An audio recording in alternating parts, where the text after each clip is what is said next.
Number 2 गाएंगे हम। गीत नंबर 2।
गीत नंबर 3 गाएंगे हम। गीत नंबर 3, उसकी पहली कड़ी, तीसरी कड़ी और पांचवी कड़ी गाएंगे। गीत नंबर 3 में 1, 3 और 5।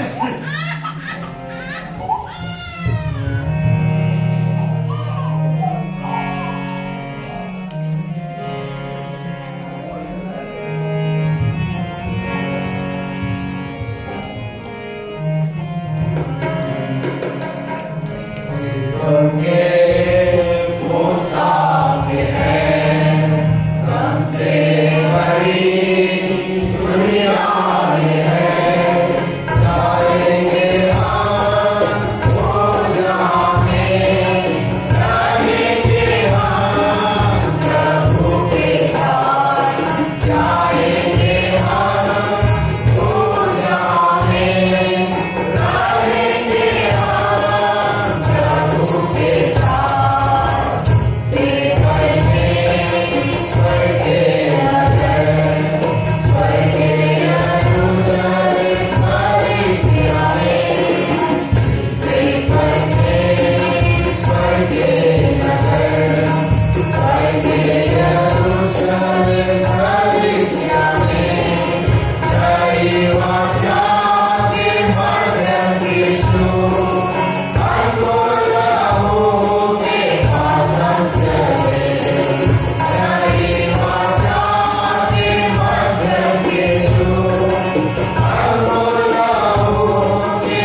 जय मसीह की। मैं प्रभु का आभारी हूँ कि प्रभु ने मुझे आपके दिल में और इस विशेष सभा के लिए प्रभु मुझे यहाँ पर लेकर आए।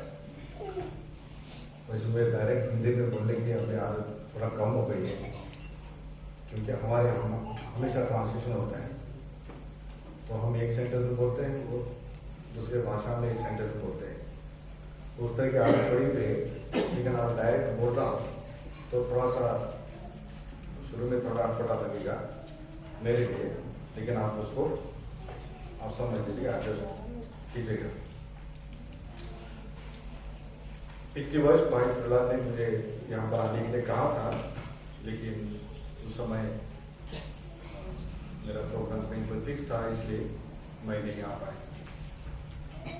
इस वर्ष प्रभु ने बहुत बड़ी दया की है और रहने पर भी प्रभु ने आने के लिए अनुग्रह दिया है, उसके लिए मैं प्रभु का धन्यवाद करता हूँ। सबका आवाज सुनाई दे रही है या कुछ गड़बड़ हो रहा है? चीजें सुनाई दे रही है, इसको इतना कम है, इसको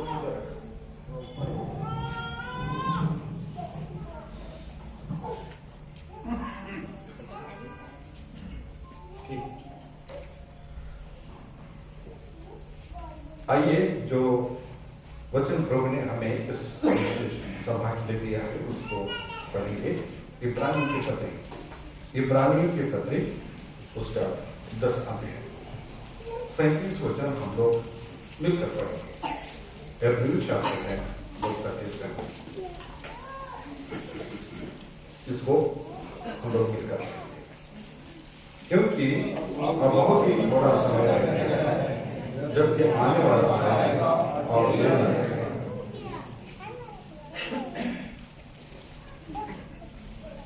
इसके साथ एक और सुंदर गलतियों की पत्री, क्षमा कीजिएगा, फिलिपियों की पत्री, फिलिपियंस चैप्टर 3, फिलिपियों के पत्री 3 अध्याय उसका 20 वचन हम लोग मिलकर पढ़ेंगे। पर हमारा स्वदेश स्वर्ग पर है और हमें उद्धार करना प्रभु यीशु मसीह के वहां से आने की प्रार्थना करेंगे। वहां पर भी अनुग्रहकारी हम आपके पवित्र चरणों में आते हैं, आपको धन्यवाद देते हैं।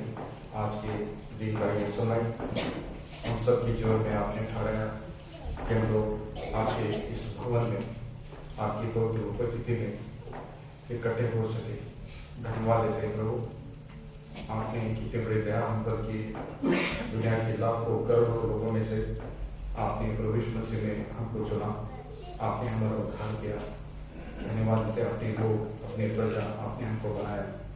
धन्यवाद इस दुनिया में आपने हमको रखा, जबकि एक महान बहुमूल्य प्रतिज्ञा आपने हमको दी है। एक दिन आप अपने लोगों को लेने के लिए आने वाले।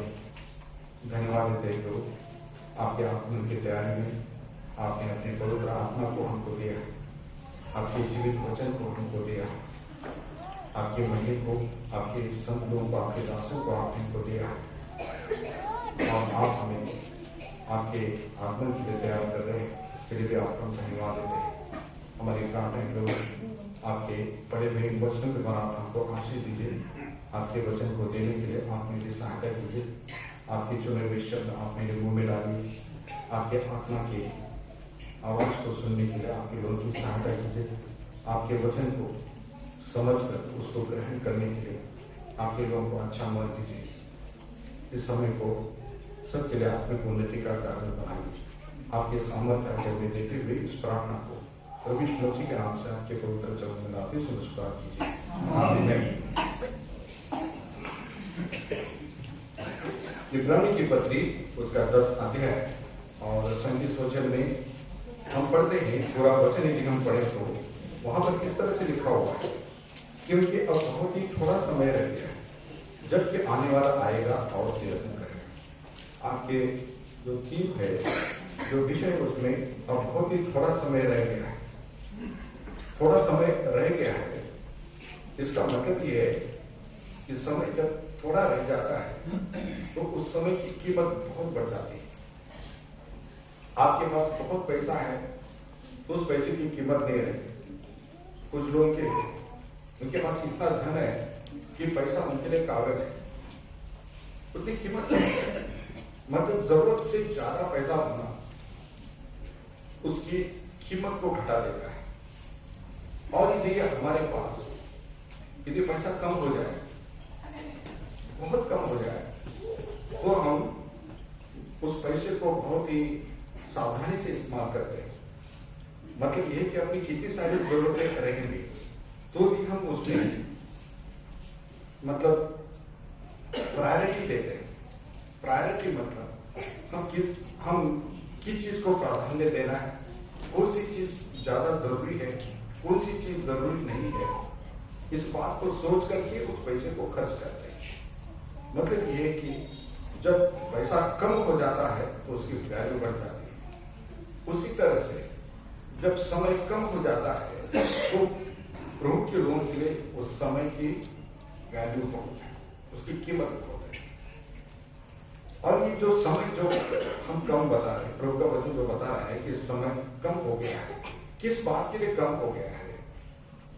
उस बात के लिए जो आगे लिखा हुआ है कि आने वाला आएगा और देर नहीं करेगा। इसका मतलब है साधारण शब्द में थोड़ा सा समय रह गया है, प्रभु आने वाला है, ये उसका मतलब है। थोड़ा सा समय रह गया है, प्रभु आने वाला है और उसके आने में देर नहीं है और वो शीघ्र आने वाला है। अभी यदि हम कहें तो ऐसा तो प्रभु आने वाला है, प्रभु आने वाला है, ऐसा तो लोग हजारों सालों से बोलते रहे हैं, अभी तक तो प्रभु आया नहीं है और पता नहीं आगे और कितना टाइम देने वाला है, किसी को पता नहीं। प्रभु यीशु मसीह के जो जन्म के लिए भी इसी तरह से कहा जा रहा था। मतलब उत्पत्ति की पुस्तक से लेकर मतलब मलाकी की पुस्तक तक प्रभु यीशु मसीह के आगमन के बारे में कहीं पर बिल्कुल साफ शब्दों में लिखा हुआ है, कहीं पर दृष्टांत में लिखा हुआ है कि मसीहा आने वाला है, मसीहा आने वाला है, मसीहा दुनिया में पैदा होगा। इस तरह से प्रभु के वचन में लिखा हुआ है और लोग पढ़ते पढ़ते हजारों वर्ष बीत गए, लेकिन एक दिन प्रभु यीशु मसीह पैदा हो गए। और जब हम प्रभु के वचन में पढ़ते हैं, जब प्रभु का दूत उन गदरियों के पास जाता है और जाकर संदेश देते हैं कि आज तुम्हारे लिए बेतलेहम में दाऊद के नगर में उद्धारकर्ता पैदा हुआ है, आज पैदा हुआ है। मतलब जिसका इंतजार हजारों सालों से किया जा रहा था वो एक दिन पैदा हो गया। लेकिन अफसोस की बात है कि जो मसीहा पैदा हुआ था, कुछ लोग उसको देखने के लिए नहीं गए।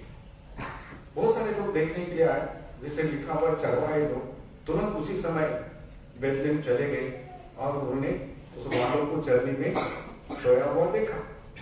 और ज्ञानी लोग भी आए, पता नहीं कहां से आए वो लोग, और वे लोग भी प्रभु यीशु मसीह जहां पर पैदा हुए थे या जहां पर थे वहां पर आए और उन्होंने प्रभु यीशु मसीह को देखा और अपनी जो भेंट की वस्तु अर्पण की और प्रभु यीशु मसीह को उन्होंने दंडवत किया।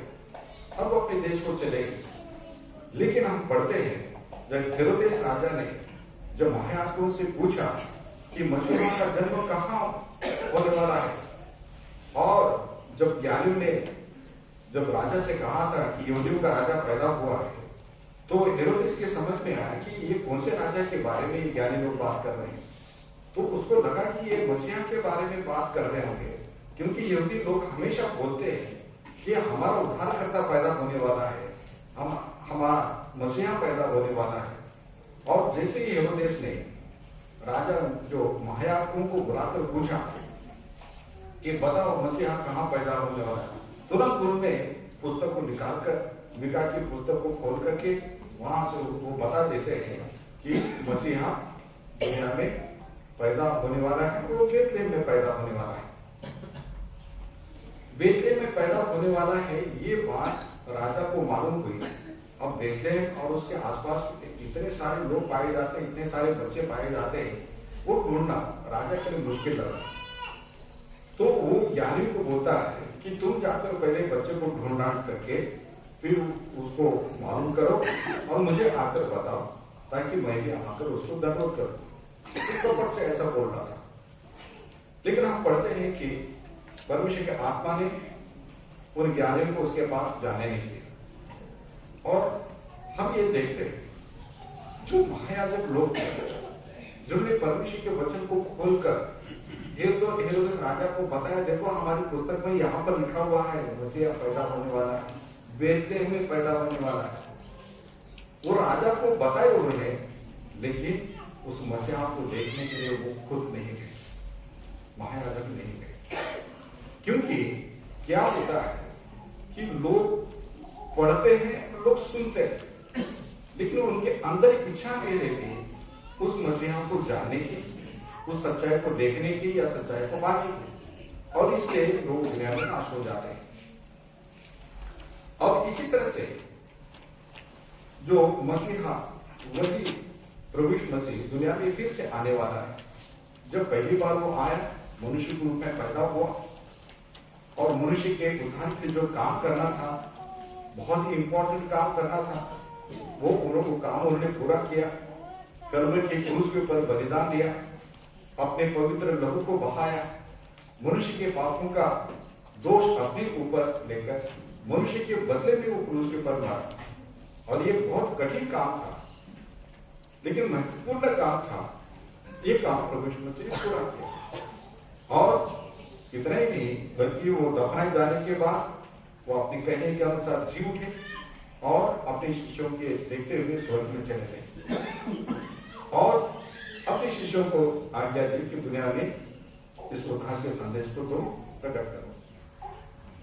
और हम ये भी देखते हैं कि जब प्रभु यीशु मसीह स्वर्ग जा रहे थे और जब प्रभु के शिष्य जब उनको देख रहे थे ऊपर जाते हुए, तब लिखा हुआ है कि जब वो आसमान की तरफ देख रहे थे तो परमेश्वर के दूत वहां पर आकर प्रकट होते हैं और उन शिष्यों से कहते हैं कि जिस तरह से आपने प्रभु यीशु मसीह ऊपर जाते हुए देखा है, उसी तरह से एक दिन फिर आएगा। और ये संदेश तब से लेकर आज तक बताया जा रहा है कि प्रभु यीशु मसीह आने वाले हैं, प्रभु यीशु मसीह आने वाले हैं।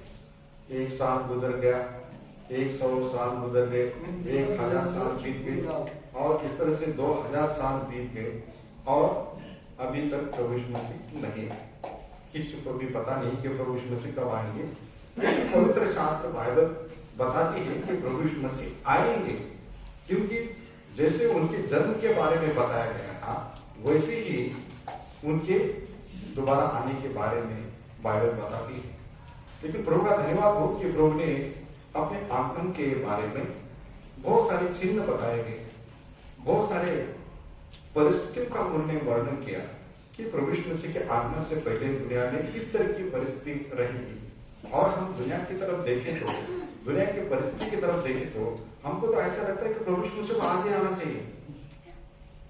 परिस्थितियों को देखें तो, उन चिन्हों को भी देखें तो हमको ऐसा लगता है प्रभु यीशु मसीह को आ जाना चाहिए। आ भी सकता है, कभी भी आ सकता है, किसी को मालूम नहीं। प्रभु का धन्यवाद हो कि प्रभु ने वो डेट और वो समय किसी को नहीं बताया, नहीं तो कुछ मुक्का लोग उसी समय हाथ जोड़कर भक्ति में लीन हो जाते और फिर जो है सच्चे लोग नुकसान पाते और मक्कार लोग इस तरह से करते। तो इसलिए प्रभु ने मतलब उस बात को रोकने के लिए सबको बताया कि बस तुम जागते रहो और मसीह के आने का इंतजार करो। फिलिप्पियों के पत्र में हमने पढ़ा है 3 अध्याय में, हमारा स्वदेश स्वर्ग पर है, हमारा स्वदेश स्वर्ग पर है और हम एक उद्धारकर्ता प्रभु यीशु मसीह के वहां से आने की बात जो है। हमारा स्वदेश स्वर्ग पर है, हमारा स्वदेश स्वर्ग पर है, मतलब वही हमारा देश है, वहीं पर हमको जाना है, वहीं पर हमको रहना है और हम उसके आने का इंतजार कर रहे हैं। परमेश्वर के वचन में संदर्भ करते हैं, बहुत जगह पर ऐसे संदर्भ करते हैं प्रभु यीशु मसीह के आने के बारे में।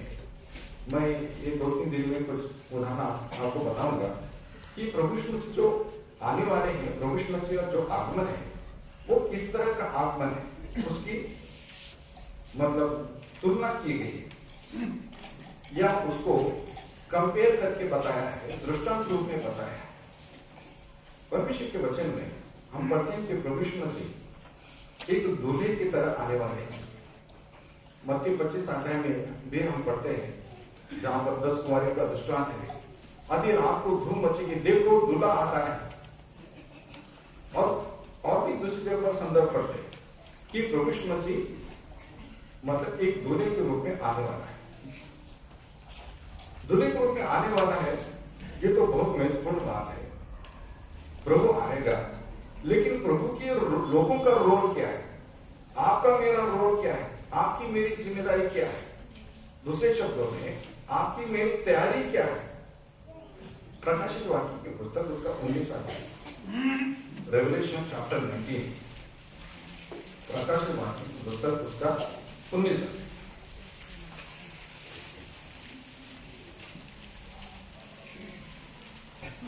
19 अध्याय का 6 और 7। प्रकाश वाक्य की पुस्तक 19 अध्याय 6 और 7। फिर जब मैं ठीक पाई नहीं थी, फिर मैंने बड़ी भीड़ था, फिर मैंने बड़ी भीड़ क्षमा था। कीजिएगा। हाँ, 7 और 8 साल आनंदित और मग्न हो और स्तुति करें कि लेने का विवाह आप पहुंचा है और फिर दुल्हन ने अपने आप को तैयार कर लिया है। उसको शुद्ध और चमकदार महीन मलमल पहनने का अधिकार दिया गया, क्योंकि उस महीन मलमल का पवित्र लोगों के धर्म का काम है। बस यहाँ पर 7वें वचन में एक बात पढ़ते हैं, आओ हम आनंदित और मगन हो और उसकी स्तुति करें, क्योंकि मेमने का पहर आप पहुंचा और उसकी पत्नी ने अपने आप को तैयार किया। एक बात यहाँ पर आप ध्यान दीजिएगा, ये जो उसकी पत्नी कौन है? वो प्रभु की कलीसिया है। हमेशा हम सुनते हैं इस बात को, प्रभु की कलीसिया, चर्च, ये दुल्हन है उस मेमने की वो पत्नी। प्रभु यीशु मसीह किसको लेने के लिए आ रहे हैं? प्रभु यीशु मसीह अपनी दुल्हन को लेने के लिए आ रहे हैं। बहुत सारे लोग ऐसा बोलते हैं, मैं भी ऐसा बोलता हूं कि प्रभु आपका धन्यवाद हो कि एक दिन आप मुझे लेने के लिए आएंगे। हम आराधना में बोलते हैं, प्रभु आप मुझे लेने के लिए आएंगे। प्रभु आपको लेने के लिए नहीं आ रहा है, प्रभु कलीसिया को लेने के लिए आ रहा है। मतलब यह है कि हर एक विश्वासी जो कलीसिया में शामिल है, जो कलीसिया के साथ जुड़ा हुआ है, कलीसिया को लेने के लिए आने का मतलब यह है एक विश्वासी जीवन में कलीसिया का कितना बड़ा महत्व है। बहुत सारे लोग ऐसे रहते हैं, प्रभु यीशु मसीह पर विश्वास करते हैं और सोचते को हमारे लिए काफी है, और ना तो कलीसिया का दर्शन रहता है, ना कभी आराधना में जाने के लिए कोई भूख रहती है, ना ही प्रभु के वचन को सुनने की भूख रहती है, ना ही प्रभु की मेज में भाग लेने का कोई महत्व रहता है। वो केवल सोचते हैं कि मेरे विश्वास करने से मैं प्रभु के राह में चला जाऊं। लेकिन बाइबल बताती है कि प्रभु यीशु मसीह उस दुल्हन को लेने के लिए आ रहा है, जो दुल्हन उसकी कलीसिया है, उसकी मंडली है। इसलिए प्रभु के उद्धार पाने लोगों के जीवन में उद्धार पाने के बाद जो सबसे महत्वपूर्ण विषय भी कोई है तो वह है प्रभु की कलीसिया या प्रभु की मंडली। उस मंडली को जानना हमारे लिए बहुत आवश्यक है, जिस मंडली को दुल्हन कहा गया है। और एक बात यहाँ पर लिखा कि उसकी पत्नी ने अपने आप को तैयार किया है। किसने तैयार किया है उसको? किसने तैयार किया है? उसने खुद ने अपने आप को तैयार कर लिया। इसका मतलब यह है कि हर एक विश्वासी अपने लिए जिम्मेदार है कि वो खुद प्रभु के लिए किस तरह से तैयार करता है।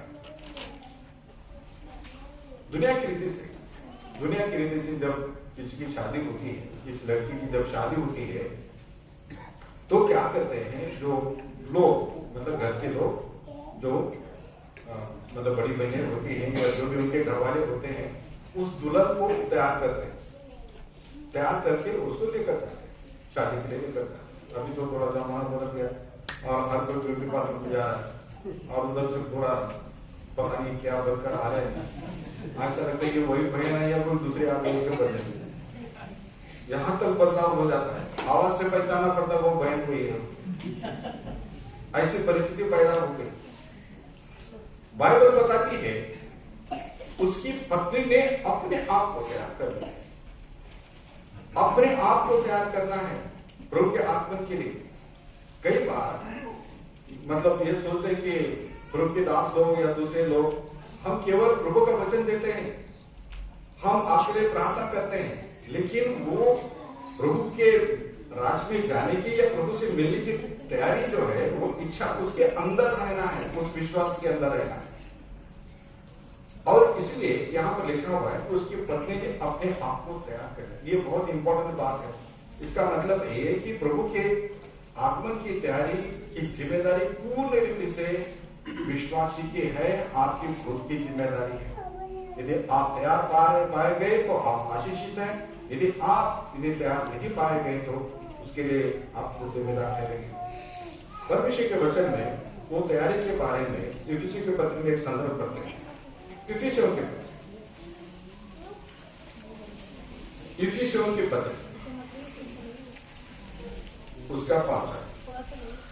इफिसियों के पत्र उसका 5 है, उसका 26 और 25 और 26 पढ़ो। Number 269 chapter 5, Ephesians chapter 5, 25 and 26। हे पतियों, अपने भी पत्नी से प्रेम रखो, जैसा मसीह ने भी मेरे से प्रेम करके अपने आप को उसके लिए दे दिया, कि उसको वचन के द्वारा जल के स्नान से शुद्ध करके पवित्र बनाए, 27। और उसे एक ऐसी तेजस्वी कलीसिया बनाकर अपने पास खड़ी करे, जिससे न कलंक, न झुर्री, न कोई और ऐसी वस्तु पवित्र और निर्दोष हो। देखिए यहाँ पर हम पढ़ते हैं कि जो कलीसिया है, जैसे मसीह ने कलीसिया से प्रेम किया, अपने आप को उसके लिए दे दिया।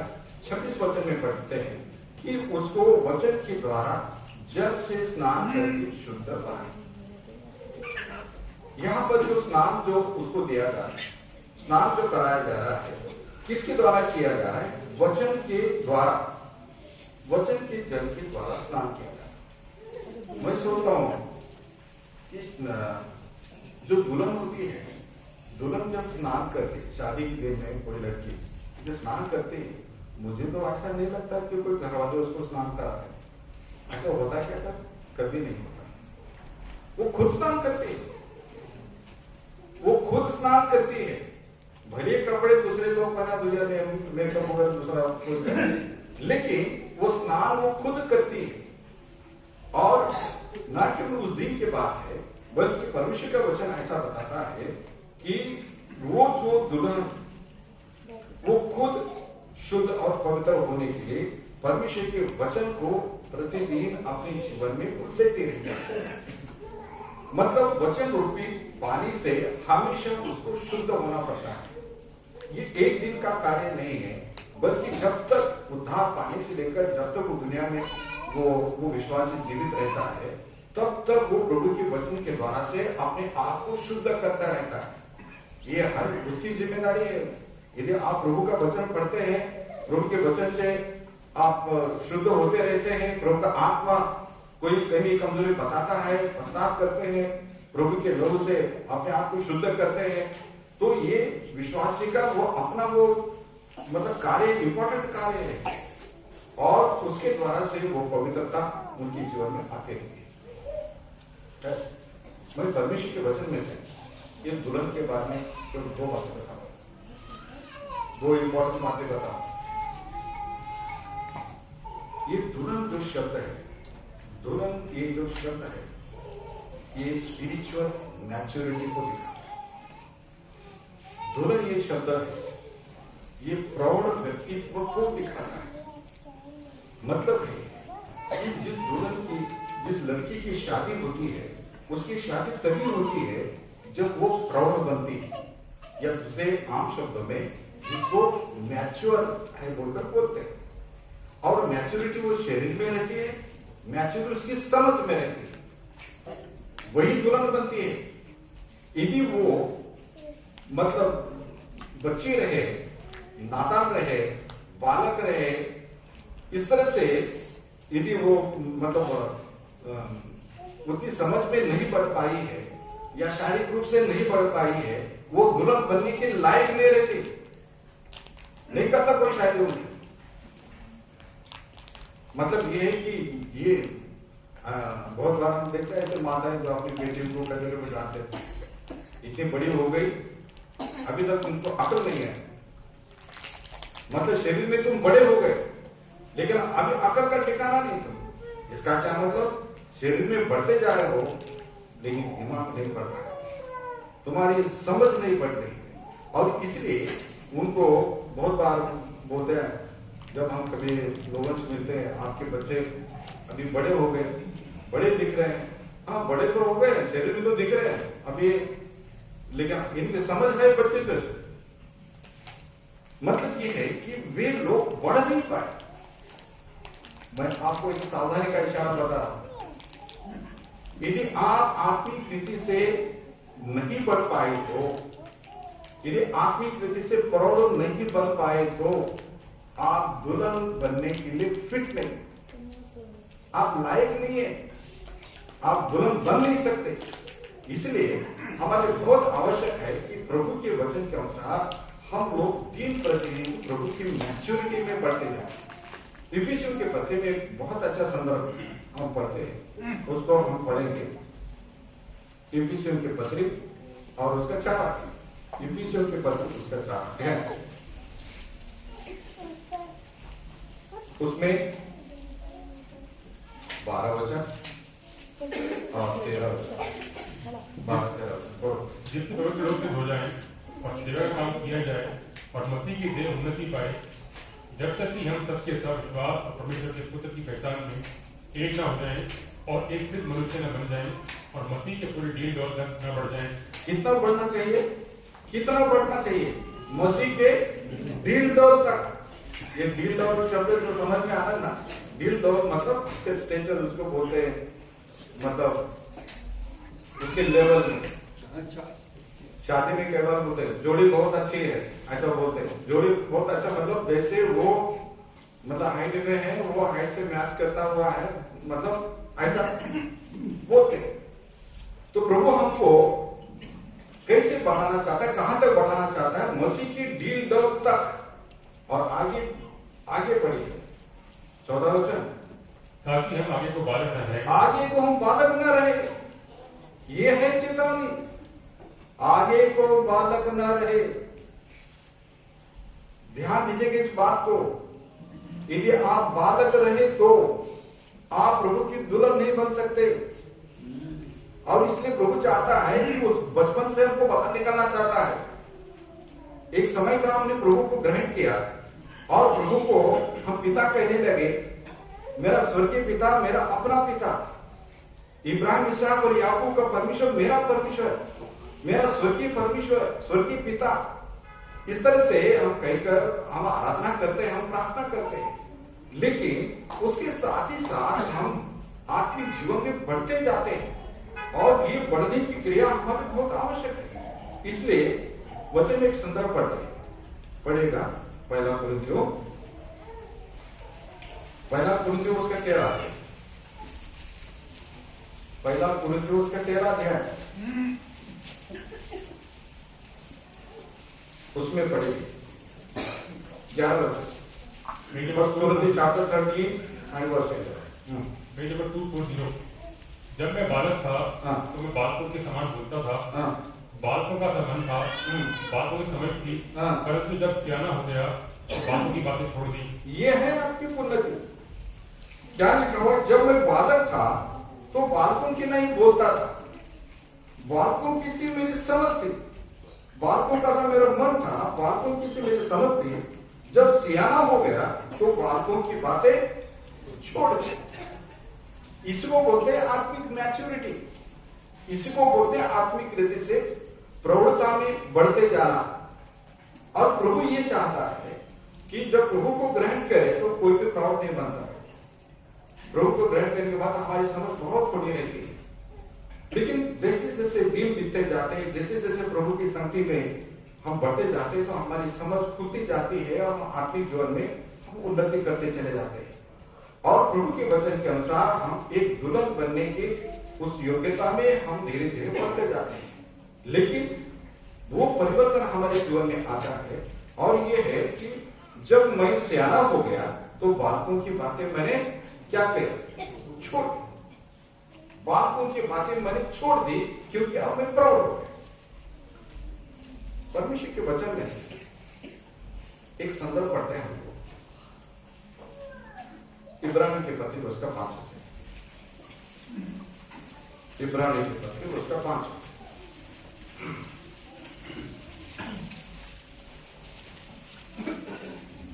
11 वचन से पढ़ेगा, 11, 12 और 13, 11, 12 और 13 वचन। इसके विषय में हमें बहुत सी बातें कहनी है जिनका समझना कठिन है, इसलिए कि तुम उसे पढ़ने लगे हो। समय के विचार से तुम्हें दूर हो जाना चाहिए था, तो अभी आवश्यकता हो गया कि कोई तुम्हें परमेश्वर वचनों की शिक्षा फिर से सिखाए।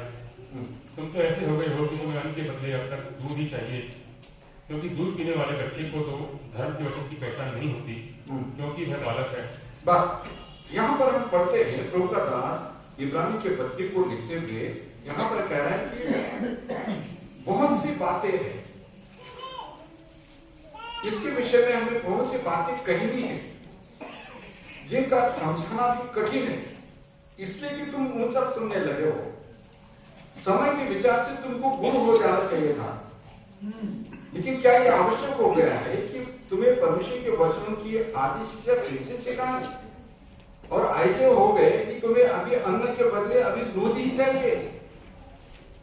और आगे लिखा है कि धर्म के दूध पीने वाले बच्चे को धर्म के वचन की पहचान नहीं होती क्योंकि वो बालक है।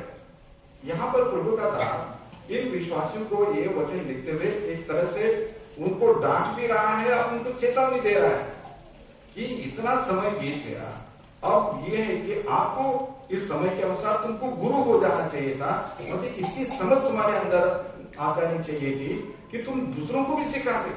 लेकिन ऐसी परिस्थिति आ गई है कि तुमको अभी भी दूध चाहिए और अन्न तुमको खिला नहीं सकते, और क्योंकि तुम बालक थे।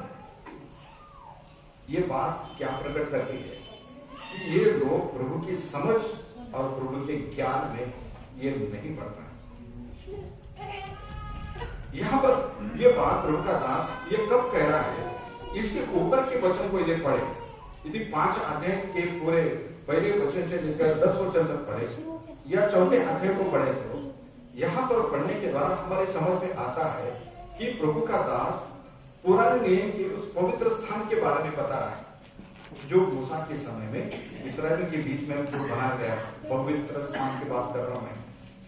और उस पवित्र स्थान के बारे में बताते हुए यहाँ पर 5वें अध्याय में आने के बाद वो महायाजक के बारे में बता रहा है और ये बताना के लिए कोशिश कर रहा है कि प्रभु यीशु मसीह कौन है, वो हमारा महायाजक है।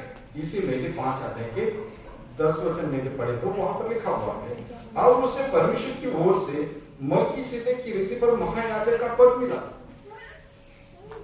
प्रिय भाई बहनों, ये जो परमेश्वर के वचन में जो बातें लिखी है, ये जो पवित्र स्थान के बारे में जो लिखा हुआ है, पुराने नियम का पवित्र स्थान आज के समय की मंडली होती है। जब पुराने नियम को पढ़ते हैं, उस पवित्र स्थान के बारे में पढ़ते हैं, तो वहां पर हमें मंडली की पूरी छाया दिखाई देती है कि आगे चलकर परमेश्वर एक ऐसा पवित्र स्थान बनाने वाला था जो ईंट और पत्थरों से नहीं या किसी कपड़े के काम के द्वारा नहीं, बल्कि ऐसे लोगों के द्वारा बनाने वाला था जिनके बीच में परमेश्वर अपनी उपस्थिति को रखकर वहां पर वो अपनी महिमा को प्रकट करने वाला था। और वहां पर उनके बीच में मतलब उस तरह से प्रभु की आराधना की जाने वाली थी जिससे पुराने नियम में पवित्र स्थान में की जाती थी। ये बताने की यहाँ पर कोशिश हो रही, लेकिन ये क्या हुआ, ये विश्वासी लोग जब ये प्रभु का दास ये पवित्र स्थान के बारे में बताता, याजकों के बारे में बताता, तो लोग मतलब आंखें बंद करते थे, या मतलब कुछ भी समझ में नहीं आता। जैसे यहाँ पर लिखा हुआ है, इसके विषय में हमें बहुत से बातें कहनी है जिनका समझना भी कठिन है, इसलिए कि तुम ऊंचा सुनने लगो। ऊंचा सुनने का क्या मतलब ये है, जैसे ही ये पवित्र स्थान के बारे में जब उनको बताया जाता था तो लोगों के कान बहरे होते थे मतलब ध्यान ही नहीं देते थे। आज बहुत सारे लोग हैं ऐसे हैं जिन्होंने पवित्र शास्त्र बाइबल संपूर्ण रीति से एक बार भी नहीं पढ़ा, एक बार भी नहीं पढ़ा। बहुत सारा क्या पढ़ते हो? भजन संहिता, नीति वचन, सब औपदेशिक पुस्तक, बस। क्या पढ़ते? भजन संहिता पढ़ते, नीति वचन पढ़ते, सब औपदेशिक पुस्तक पढ़ते, और बाकी दूसरे नहीं तो कोई समझ नहीं आता।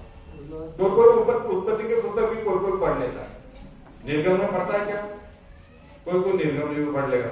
लेबर से पढ़ता है क्या? अरे वो तो समझ में नहीं आता।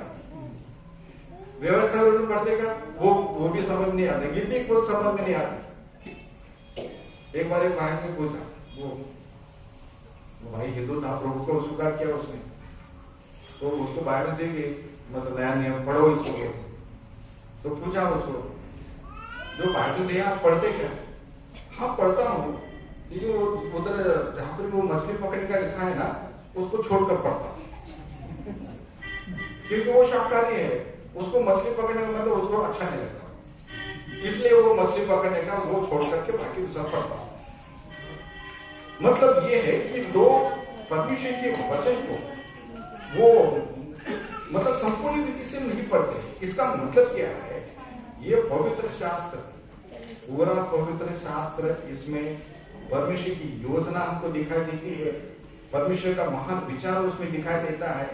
कोई भी पुस्तक हो वो हमारे लिए उतनी ही इंपॉर्टेंट है जितनी दूसरी पुस्तक ही इंपॉर्टेंट है। यदि कोई हेजकेल की पुस्तक यदि पढ़ने से यदि छोड़ देता है, या यिर्मयाह की पुस्तक नहीं पढ़ना चाहता है, या लेवी व्यवस्था नहीं पढ़ना चाहता है, तो आप प्रभु की मैच्योरिटी में बढ़ नहीं सकते।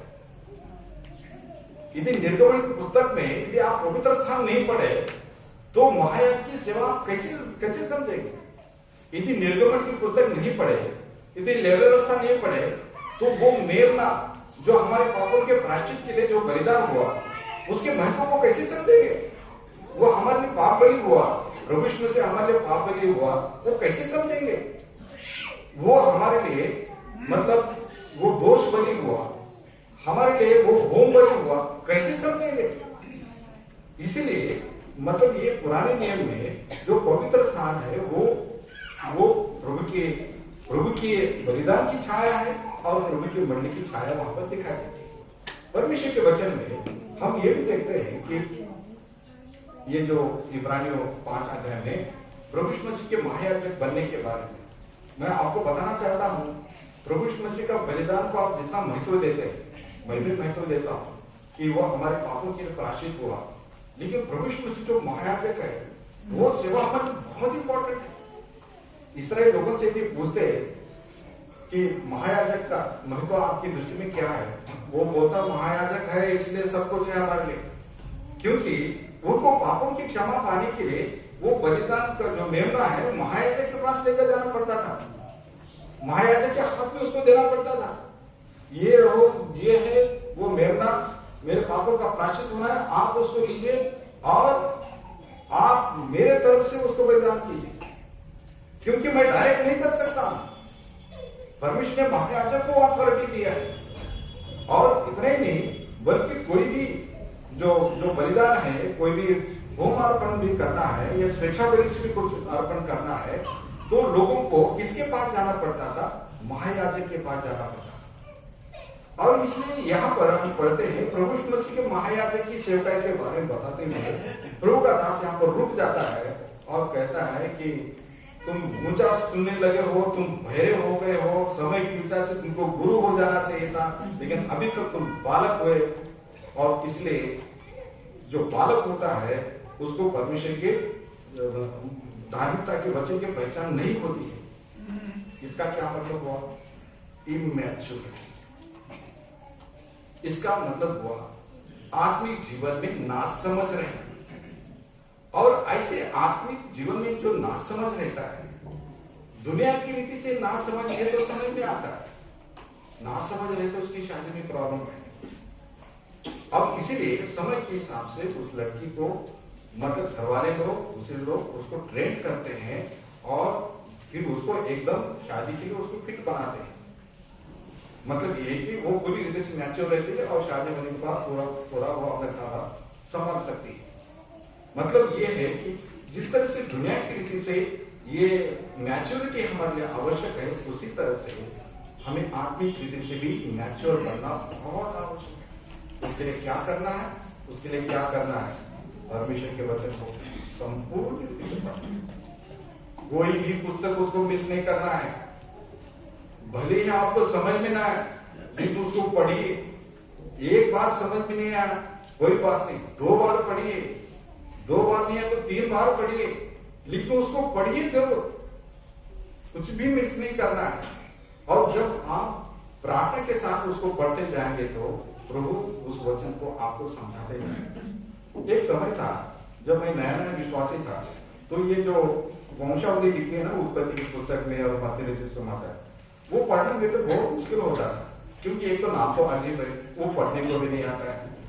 मैं ऐसे से ये क्यों लिखा हुआ है, इनके नाम ही ऐसे क्यों और इनको क्यों पढ़ना होंगे। बाद में मेरे समझ में आया कि वो इतना इंपॉर्टेंट है। मतलब ये है कि वो वचन परमेश्वर के आत्मा ने हमारे लिए जानबूझ के लिखा ताकि हम जाने कि कौन किसका बेटा है, कौन किसका दादा है, कौन किसका पोता है, और उसी के द्वारा परमेश्वर की एक सिद्ध योजना हमको मालूम चलती है। कहने का मतलब यह है,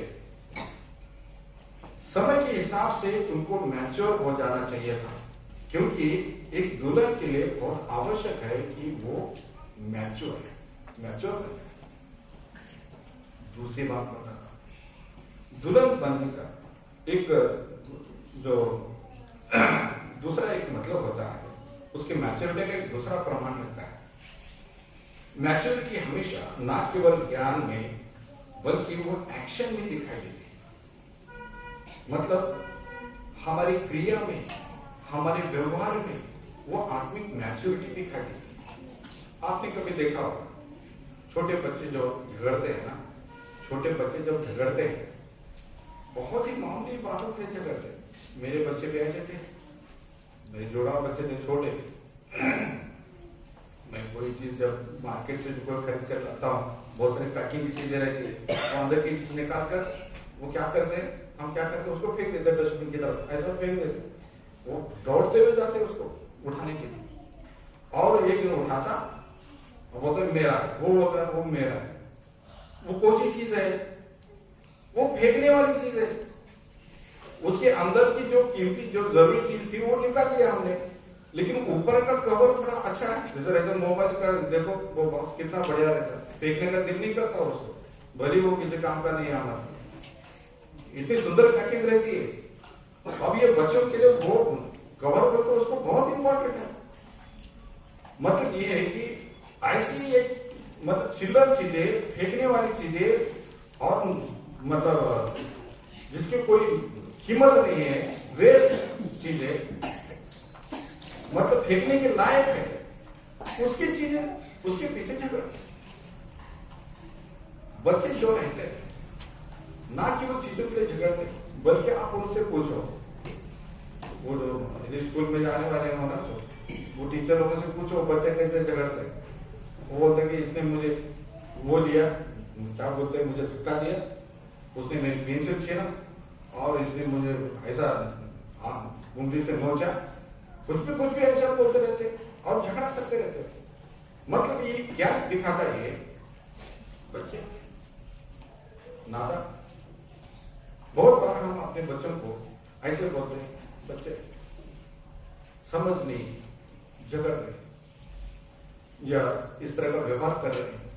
बच्चे प्रभु में आने के बाद, इतने साल गुजरने के बाद, यदि वही विश्वासी लोग या आपस में झगड़ते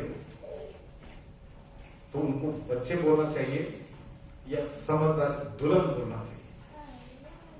कहने का मतलब यह है कि वो लोग भले ही उद्धार पाए, लेकिन उनके अंदर जो आत्मिक समझ नहीं आई, और इसलिए उनके व्यवहार, उनकी शब्द, उनकी भाषा, उनका आचरण एक बच्चे की तरह दिखाई देता है।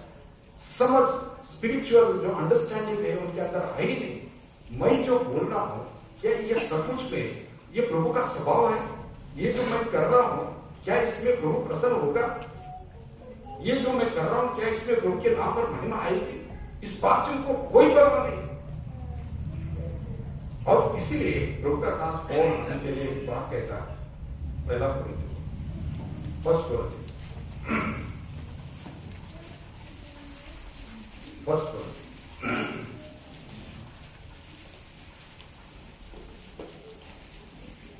पहला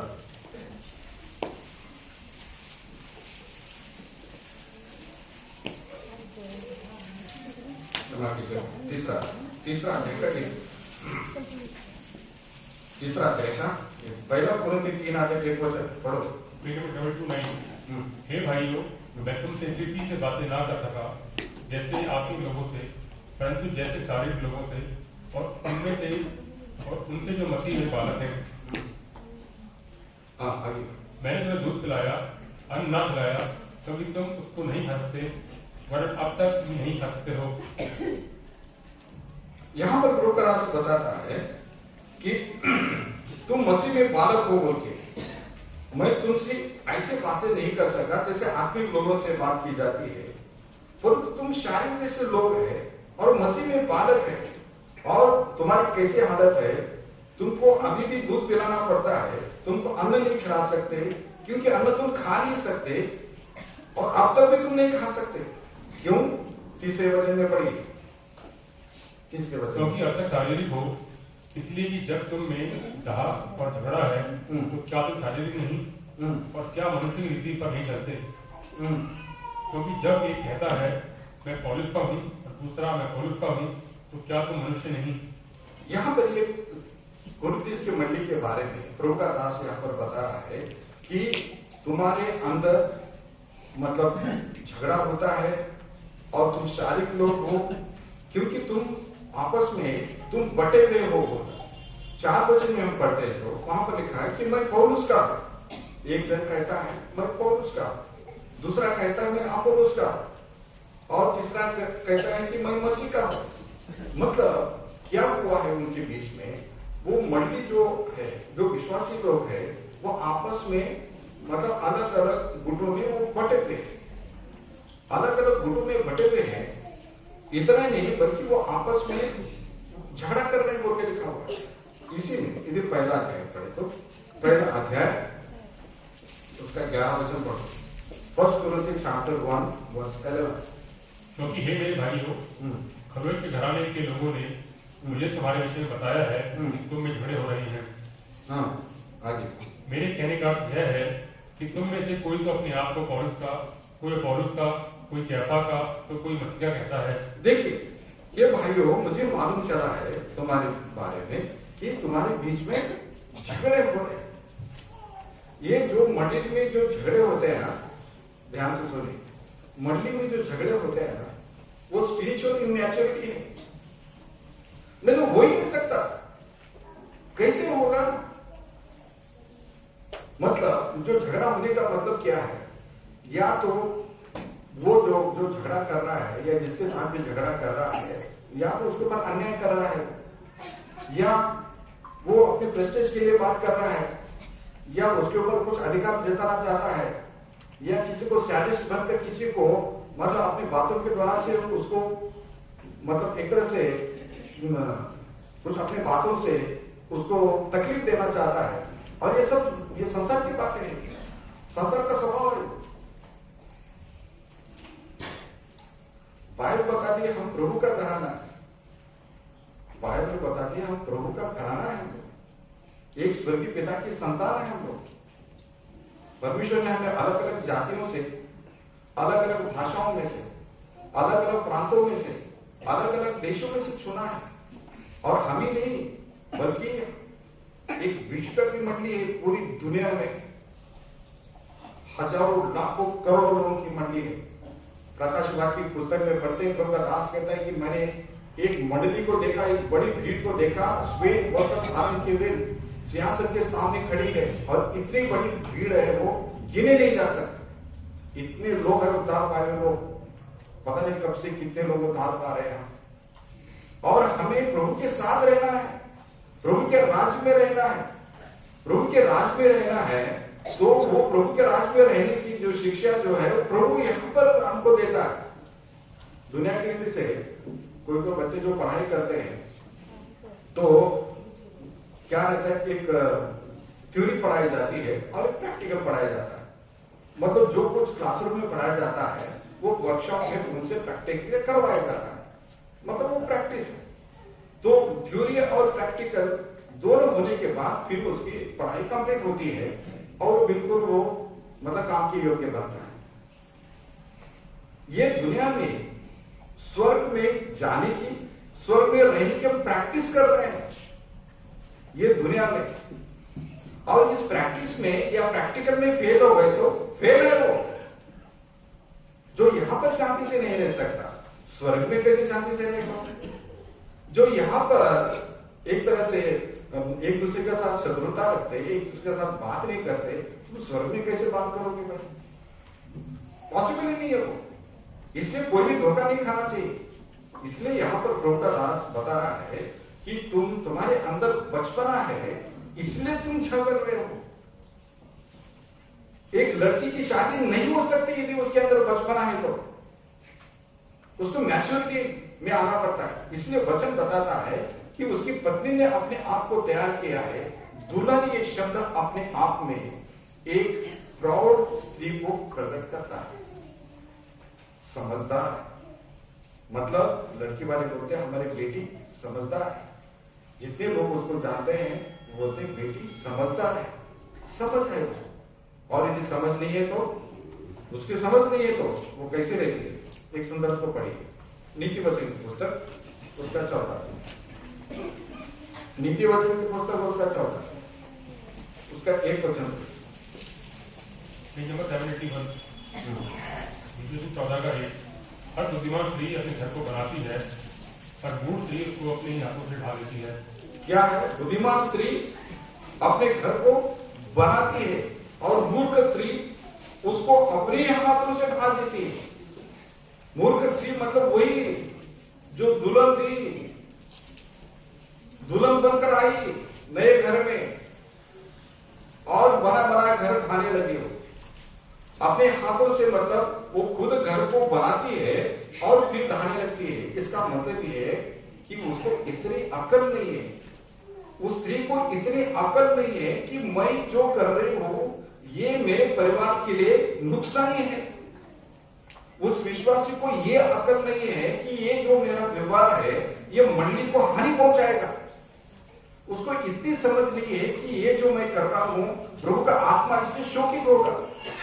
ये जो व्यवहार हम कर रहे हैं इसके द्वारा प्रभु के नाम की बदनामी होगी। यदि इतनी अकल नहीं है, यदि इतनी अकल उसमें नहीं है तो वो मतलब वो किस तरह से प्रभु की दुल्हन बन सकता है? सवाल पैदा नहीं होता, सवाल ही पैदा नहीं होता। जो लोग प्रभु के नाम की निंदा का कारण बनते हैं, जो लोग मूर्ख स्त्री की तरह प्रभु के घर को ढाने वाले बनते हैं, वे लोग प्रभु की दुल्हन कभी नहीं बन सकते। क्योंकि ये लोग घर को बनाने वाले लोग नहीं बल्कि ये लोग प्रभु के घर को ढाने वाले लोग रहते हैं। और जो प्रभु के घर को ढाने वाले लोग होते हैं वो शत्रु लोग होते हैं, शैतान के हाथ में खेलते हैं। और शैतान ने उनकी बुद्धि को इस तरह से भ्रष्ट कर दिया है कि वो क्या कर रहे हैं उनको खुद को पता है। इसलिए हमें बहुत सावधान रहना है। इमैच्योरिटी से हमको बचना है, ना समझ से हमको बचना है। इसलिए प्रभु के लोगों को हमेशा एक बात के लिए प्रार्थना करना चाहिए। मैं भी प्रार्थना करता हूँ, और वो ये जैसे याकूब के पत्र में पढ़ते हैं कि जिसको बुद्धि की घटी हो वो परमेश्वर से मांगे। बहुत बार ये वचन हम कहाँ इस्तेमाल करते हैं?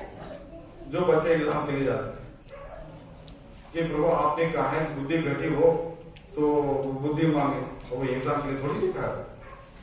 एग्जाम करो, पढ़ाई करो, अपना एग्जाम दे दो।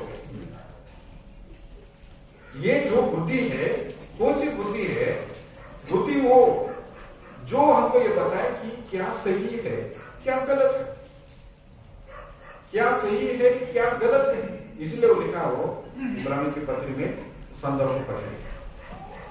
इब्रानी की पत्री 5 अध्याय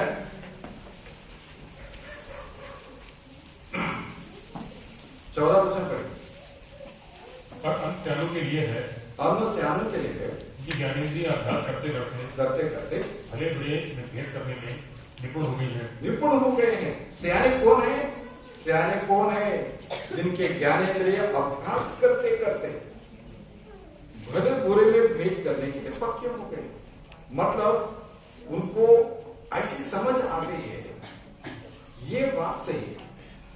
कुछ लोग ऐसा रहता है, इतने ना समझ रहते, वो सच्चाई किधर है वो उसकी परीक्षा नहीं करते। वो ये है कि मंडी में कई जगह पर गुटबाजी होती, ये हमारा भाई है, चाहे वो गलत है सही है, उसके पक्ष में बोल बस, मतलब ये पॉलिटिकल पार्टी में रहता है, बस वो जो है ना, बस वही हमारी पार्टी है, वही। अरे वो गलत है सही है, थोड़ा तो कर। यदि ये समझ नहीं है तो वो दुल्हन कैसी बनेगी? और दुल्हन वो ठीक से नहीं बनेगी और प्रभु की मंडी में आकर मूर्खता का व्यवहार करेंगे तो घर को ढाएंगे नहीं तो क्या करेंगे वो? इसीलिए हमको चाहिए कि हम लोग प्रभु से समझ पाए। प्रभु आप हमको समझ दीजिए, आप हमको बुद्धि दीजिए। और मैं एक बात कहता हूं, परमेश्वर के वचन में हम देखते हैं लेवी लोग जो परमेश्वर की सेवा करने वाले लोग थे, इतने ऐसे लोग थे, वो परमेश्वर के पक्ष में खड़े रहते थे। जब लोगों ने मूर्ति पूजा की, जब लोगों ने मूर्ति पूजा की और जब मूसा वहां पर आकर बहुत गुस्से में बोलता है कि जो यहोवा के पक्ष का हो मेरे पास आओ, लेवी लोग उसके पास आए और बाकी लोग आने के लिए तैयार नहीं थे। वो अपना वो मूर्ति उठाकर वो नाचने में मगन थे और उसने उनसे कहा कि अपने अपनी तलवार संभालो और इन सबको जो भी उस मूर्ति पूजा में शामिल है उन सबको खत्म करो। और कहते किसी की परवाह नहीं करना, चाहे तुम्हारा पड़ोसी हो चाहे तुम्हारे घर का हो, किसी की परवाह नहीं कर। और आगे चलकर हम पढ़ते हैं ऐसे लेवी के बारे में, उसने ना तो अपने माँ बाप को पहचाना ना अपने भाई को अपना माना, तेरे व्यवस्था का पालन करते हैं। ये होते हैं निष्पक्ष लोग जो परमेश्वर के पक्ष में खड़े रहते हैं। इसलिए प्रिय भाई बहनों, यदि प्रभु की मंडली में यदि प्रभु की दुल्हन बनने का यदि आप मतलब आशा रखते हैं तो आपको इस जीवन में आना पड़ेगा। निष्पक्ष जो परमेश्वर का पक्ष है वही मैं दूंगा, चाहे मेरे घर के लोग क्यों ना हो। यदि गलत है भाई गलत है, इसमें हम आपका साथ नहीं देते। यदि मंडी में लोग यदि गलत का साथ देना यदि बंद कर दे तो झगड़े खत्म हो जाते। तभी कुछ लोग होते हैं जो शैतान एक को खड़ा करता है और लोग उसको सपोर्ट करते रहते हैं और एक दिन वो राक्षस बन जाता है और इसीलिए अशांति बढ़ती जाती है। प्रेम प्रभु ने बहुत बड़ा अनुग्रह हम पर किया है। प्रभु ने हमको चुना है, हमारी कोई योग्यता नहीं थी, प्रभु ने हमको चुना है। प्रभु ने हमारा उद्धार किया है, हम हमारी समझ को खोला है कि प्रभु यीशु मसीह हमारा उद्धार करता है, वो जगत का उद्धार करता है। और उसके मंडी में आने के बाद, उसका पवित्र शास्त्र अपने हाथ में आने के बाद और उसके वचन को इस तरह से हमेशा सुनने के बाद भी यदि हम आत्मिक रीति से प्रौढ़ नहीं बन पाते, आत्मिक समझ हमारे जीवन में नहीं आ पाते तो कितने बड़े दुर्भाग्य की बात है। और मतलब इतना बड़ा अनुग्रह पाने के बाद भी लोग यदि नाश होते हैं तो उनके लिए कितनी बड़ी दुर्भाग्य की बात है। तो इसलिए हमारे लिए बहुत आवश्यक है कि परमेश्वर के वचन के अनुसार हम लोग प्रभु के आगमन के लिए तैयार हो। प्रभु का वचन बताता है कि आने वाला आएगा और देर नहीं करेगा। जो आने वाला है वो एक दूल्हे के रूप में आने वाला है और वो दूल्हे के रूप में आने वाला है। और जो प्रभु की जो मंडली है वो दुल्हन की तरह अपने आप को तैयार करती है। जैसे प्रकाश वाक्य के पुस्तक में पढ़ते हैं, मेमने की पत्नी ने अपने आप को तैयार कर लिया, दूसरे नहीं कर रहे हैं, वो खुद तैयार कर रही है। और कैसे तैयार कर रही है? इफिसियों के पत्र में जैसे पढ़ा, उसके डील डोल में वो बढ़ती जा रही है। प्रभु के डील डोल में बढ़ते जाना है, प्रभु के लायक बढ़ते जाना है, प्रभु की परिपूर्णता में हमको बढ़ते जाना है, प्रभु की समझ में बढ़ते जाना है।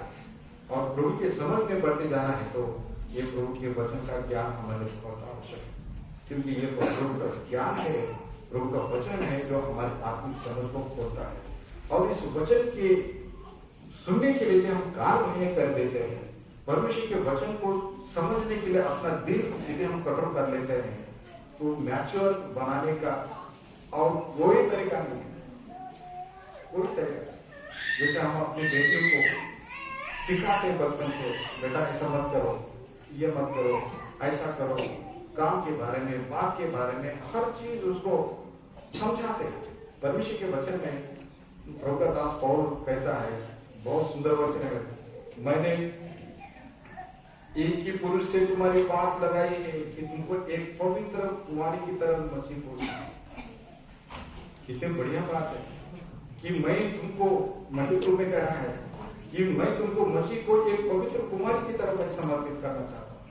उस तरह से उसको तैयार कर रहा है, जैसे हम अपनी बेटी को तैयार करते हैं, वैसे ही प्रभु हमको तैयार कर रहा है और प्रभु के ज्ञान में हमको बढ़ते जाना है। पहली बात। दूसरी बात यह है कि हमारे व्यवहार में वो प्रभु का स्वभाव हमको दिखाई दे रहा है। नहीं तो बच्चों की तरह और मूर्ख लोगों की तरह इधर नुकसानी करने लगे, प्रभु के घर को ढाने के लिए यदि कार्य करने लगे, और इतना ही नहीं बल्कि जैसे गुरुदेश के लोगों की तरह इधर झगड़ने लगे, गुटबाजी करने लगे, ऐसा करने लगे, तो वे लोग कभी भी प्रभु की दुल्हन नहीं बन सकते। मैं इन दिनों में एक बात को बहुत ध्यान दे रहा हूँ। मैं अपने मन का विचार कर रहा हूँ। विश्वासी जीवन केवल इतना नहीं है कि प्रभु ने हमारे पाप को क्षमा किया, प्रभु के स्वभाव में जीना है, प्रभु के स्वभाव में जीना है, प्रभु की वो पवित्रता, प्रभु की वो शांति, प्रभु का वो आनंद, वो मेल मिलाप का जीवन, इसमें हमको जीना है। बाइबल बताती है सबसे मेल मिलाप रखने और उस पवित्रता की खोजी हो जिसकी बिना कोई कदापि प्रभु को नहीं देखेगा। इतनी स्ट्रांग बात वहां पर की, मेल मिलाप के बिना प्रभु को नहीं देख सकते। यदि मेल मिलाप के बिना नहीं जी सकते, तो क्यों हम धोखा खा रहे हैं? क्यों प्रभु के भवन में आकर इतने घंटे बर्बाद कर रहे हैं जब जाने के लायक ही नहीं रखते? इसलिए हमारे आवश्यक है कि आप और मैं अपने लापरवाही के जीवन को छोड़ें और एक दुल्हन की तरह प्रौढ़ बने, समझदार बने और प्रभु के साथ हम जाने वाले, प्रभु के पास रहने के लिए जाने वाले, उसके राज में रहने के लिए जाने वाले हैं। और उस दुनिया में रहते समय हमें प्रभु के योग्य जीवन जीना है, प्रभु के नाम पर महिमा लाना है और ऐसा कुछ नहीं करना है जिससे प्रभु के नाम की बदनामी हो, जिससे प्रभु के आत्मा को खेद दे। प्रभु हम पर दया करे, प्रभु के वचन के अनुसार ऐसा अनुग्रह दे, आपको अनुग्रह दे, प्रभु वो मुझे अनुग्रह दे कि मैं प्रभु मंडली के रूप में हम प्रभु की दुल्हन बन सके। दुल्हन बनने का मतलब ये है कि प्रभु का राज जो दूल्हा है, जो स्वामी है, उसका जो कुछ भी है वो हमारा है। दुल्हन वो होती है जो दूल्हे के पास जो कुछ है वो सब उसमें भागीदार होती है। परमेश्वर का जो राज्य है, जिसका अधिकारी वो स्वयं है, प्रभु के लोग जो उसमें भागीदार होंगे, जो स्वयं में जो कुछ भी है वो प्रभु की मंडली का है और वो आशीष प्रभु हमको देने जा रहा है। और इसलिए प्रभु का वचन बताता है कि थोड़ा समय रह गया है, उसी में हमको तैयारी करना है। प्रभु ऐसा अनुग्रह दे कि हम मैच्योर बन सके, प्रौढ़ बन सके थोड़े से समय में। प्रभु हमको ऐसे समय दे, प्रभु हम पर दया करे। प्रार्थना करेंगे और अगुवाई करेंगे, इसके अनुसार आगे बढ़ेंगे।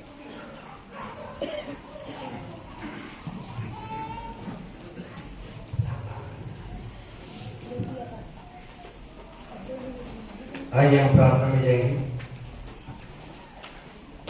मेहरबानी से